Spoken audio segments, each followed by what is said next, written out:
We are here at RIDE. Jess Morrison is one of the instructors at RIDE. And Jess, let's start about how many times you're taking a class out on a nice little spin here at RIDE. Yeah, so I teach here anywhere between 2 and 4 times a week, just depending on my normal schedule, but then also subbing in different classes. So teaching at those times, and then sometimes I take once or twice in addition to that. So I feel like I'm here pretty often. Who's coming in? We've got younger folks. We've had kids that are in high school that come in for rides, either sometimes before, but after class. I was not that ambitious when I was in high school, so I wasn't doing anything like that. But then we also have, moms, dads, teachers, doctors from the med center, people that work in the medical field. We have nurses that come and take a ride even after their night shift. They'll come in for the 8 a.m. class. So we get a wide array of different people that come in. What's great about teaching in our neighborhood?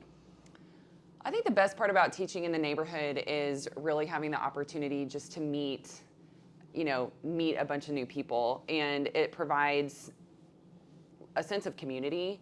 And so, there's lots of different people that are coming from the church across the street or the school down the road or somebody that works in the med center. And one thing that I always say about working at RIDE is that one of my favorite things is that we get to meet all these people you would never otherwise have the opportunity to meet. So it's like you have all these different people that are coming in and people are socializing after class. So I think just building the community is the best part about, teaching and working in this area. So if we weren't talking about RIDE right now, how hard would you be kicking my butt? I mean, because this is this is such an easy pace, even I can do it. We're just coasting right now. So, this isn't even like a little flavor. So we probably wouldn't be able to have the conversation. Let's just put it that way. Okay, that's what I'm saying though. So talk me through that. All right, so I come to RIDE and I want to do my first class. How long am I on the bike? So it's a 45-minute class. Okay. We kind of start out easy. Kind of allowing your body to warm up, and then once you're about 3 to 4 songs in, intensity picks up, resistance I love this by songs, by the way. It's by songs, not minutes. So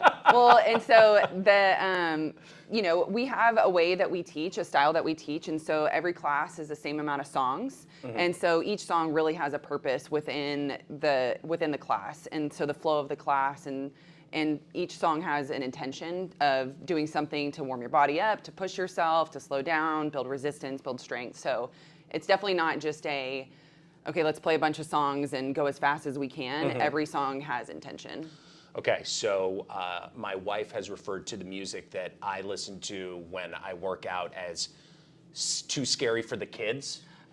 What kind of music? I mean, obviously you guys aren't choosing that, or maybe you have a class that meets at midnight. Yeah. For guys like me, that's just look, if you want to listen to that, then after dark. we got to keep you separated from the pack. Yeah. No, we definitely do our best to keep everything PG because we have so many different types of people, and the biggest thing is that you can have a fun and intense class while having clean music, and so we, sometimes we have different themes of different artists. So if you are really into 80s rock, we sometimes have rock rides, or maybe different artists like Drake and Lil Wayne. So I mean, we can go. The scale is unlimited, really, and people do Taylor Swift.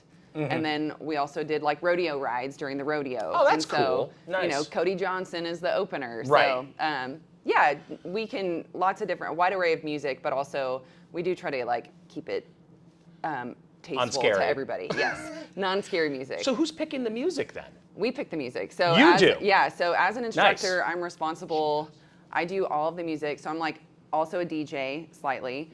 So are you serious, or you just gotta be your skills are that good? We use DJ software to play our music. So every time we're playing, creating a playlist, all the songs are typically a specific length, within a range, and so you have different types of songs, but we're putting it together and then mixing it typically through either Apple Music or it's like a DJ app called DJ Pro. Okay. So we'll put that music in so that it flows with the class, and I'm responsible for knowing what I've put in there so that Do you I ever can get in trouble? coach. Has anybody ever complained like, I can't believe you picked that song? Oh, no. How dare you? On the contrary. People love my music, okay? They want to go old school. It's like, send me the mixtape. Yes, no, truly. I mean, more times than not, people will come up after class and be like, oh, I love that one. What's that one song? And we'll have to go look it up so they can see, you know, what it is. And so, yeah, we pick lots of different music to play within our classes.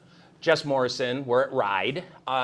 Jess, you talked about like basically everybody under the sun is coming to RIDE. So Right. it's not like, oh, it's just this group of people, this group of people. But is there like a commonality besides our neighborhood that you find is kind of attracted to RIDE the most? Like, oh yeah, folks that want to get back into the workout game that are coming here, it's because X? Yeah, I think that a lot of people, the biggest commonality, no matter if you've ridden 100 times or it's your first time, you know, a lot of people are always looking for ways to be motivated to work out. And that's like the biggest thing is like, okay, am I going to work out by myself and have the same type of motivation and also the same type of intensity if I'm doing a Peloton ride while nobody's watching? I mean, let's be honest. That's why when I see those videos, it's like, you know, the person that's like, we got people up at 5 a.m. It's like, Yeah. you want to see my wife and I at 5 a.m? We're not Yeah. jumping on a bike, not in Yeah, front of each other. Like I'm not hitting up the Peloton outside the bed while my spouse is sleeping. By the way, that's twice I've brought up my wife. She's going to be not so thrilled about that, but sorry. But I think being in a room of people that are all pushing themselves, I think creates motivation. And sometimes like when the room is full and you're on a song and everybody's kind of doing the same thing, it creates this energy that you really don't get otherwise. Yeah. You know, you can't get it by, you know, sitting on a bike at a gym by yourself. Yeah. So really being a part of a big group that is, you know, you're encouraged by the people who've been riding, you know, a bunch of times. Those people are cheering you on as a first-time rider. So Right. everybody's kind of getting the same experience, but, you know, everybody's looking for, I think, motivation. And so I think that's what really brings people into the room. So I guess post-pandemic, I mean, were people just like running back in here? Because I Yeah. feel like that was the difference, right? Like Yes. it was the pandemic. It's like, well, how am I going to work out in my house? Because I Right. have to versus now that I don't have to. Oh, Right. thankfully I can now come back. Exactly. Well, it's kind of funny because I started out at RIDE as just a rider back in 2015, and so when I chose to become an instructor, or when they asked me to try out, that was in the heat of 2020. And so Wow, okay. while it was kind of shut down, we were going through training with hopes that we were going to reopen. And so, you know, RIDE did a really good job of opening responsibly. We spread out bikes. We didn't have as many bikes in the room. And so, I mean, we were selling out every class because we'd have like only 15 bikes in here. Right. And so, Yeah. I mean, but it was great just to bring that energy back. And so slowly we followed kind of CDC guidelines and brought more bikes back in. And by the time we were open back up, I mean, you did have people that were being more cautious, and you have to respect that. But also our tried and true customers were like ready to get back in, ready to get on the bikes. So I think that created momentum when we opened back up. So if no one's been to RIDE before and they want to try it for the first time, what's the best way for them to do that? To just show up. Like honestly, just knock on the door and be like, I'm here? Yeah, so we've got, obviously you can check out online the times that are convenient for you. We've got 3 locations, so obviously we're here in West U, but Yeah. we also have a location in the Heights and in the Woodlands, so we kind of are able to cover the Houston area.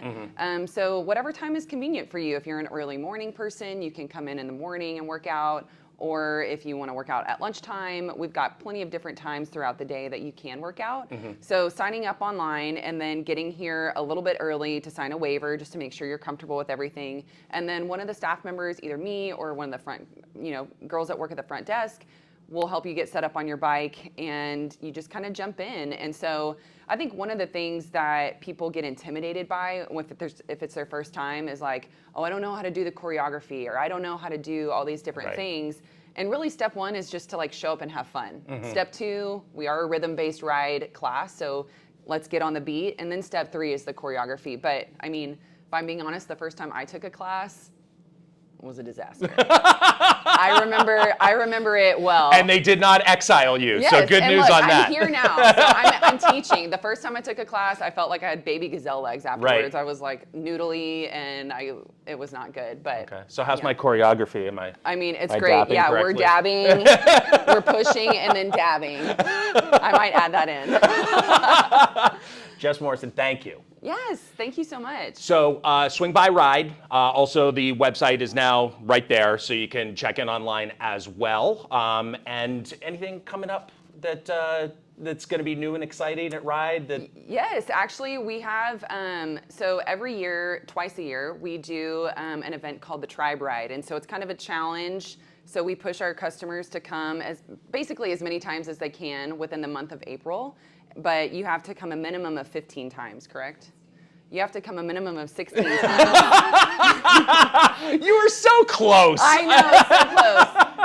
So close. And I'm in sales. I should know these things. So you have to come a minimum of 16 times. And so, but if you do that, then you get invited to the Tribe Ride, which is basically where all the instructors teach a class. So everybody teaches a song. It's a huge party. It's so much fun. And this year, on top of doing just an opportunity to come to the Tribe Ride, we're also giving away Taylor Swift tickets. Oh, nice. So basically, the more times that you ride this month, the more chances you have to win to get 2 Taylor Swift tickets. So it's going to be a really fun month. I think a bunch of people are super motivated to kind of get going. So check it out with RIDE. And if you do have questions about Braeswood Place and what's happening with real estate, give me a call.